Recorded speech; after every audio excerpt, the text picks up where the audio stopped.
అరే గీ వార్త ముందుగాల మా కుమార్ అన్నకు చెప్పాలి. అన్న బండి మీద స్పీడ్గా పోతావే, హెల్మెట్ పెట్టుకో అంటే ఇంటడా ఈనాడు. నా అందమైన ముఖాన్ని కవర్ చేస్తే తొవ్వ వంటి పోయి అమ్మాయిలు ఏడా చూస్తారు? దువ్విన క్రాఫ్ అంతా పోతుంది. చెవులో హెడ్సెట్ పెట్టుకోరాదు, అని తీసి పడేస్తాడు. మరి ఇప్పటి సందైనా పెట్టుకుంటాడేమో చూడాలి. కానీ చాలా మంది గిట్లనే కదా పానం మీదకి తెచ్చుకునేది. చెప్తే అయినోళ్ళను షెడంగా చూడాలంటారు, కానీ ఎంత షెడ్డగా చూస్తామని చెప్పినా ఎవ్వలింటలేరులా. ఇగో హెల్మెట్ లేకుండా బండి తీస్తే 1000 రూపాయలు జరిమానేస్తామని గట్టిగా చెప్పింది సర్కారు. అయినా చూడుండ్రి మనోళ్ళ ధైర్యము. అగో ఇది మన హైదరాబాద్ లో ముచ్చట. పోలీసుల ఫైన్ల భయం కొద్దో పానం మీద భక్తి కొద్దో కొందరు పెట్టుకున్నారు. కానీ కడమోలు చూసిండ్రా, చెప్పి మీరు గట్లనే ఉంటారు, ఇని మీకు గిట్లనే చేస్తాం అంటున్నారు వీళ్ళంతా.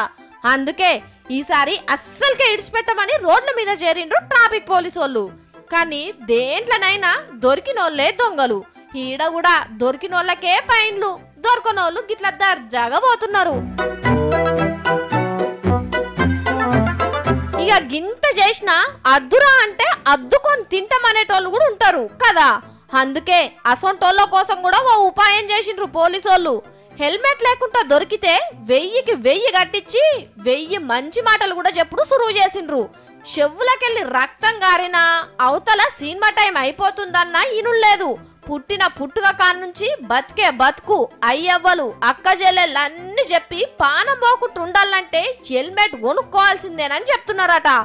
గీవే ఈ ముచ్చట పాతదే గాని గిట్ల రోడ్డు మీద నిలబెట్టి బుద్ధి చెప్పుడైతే మంచిగున్నది కదా.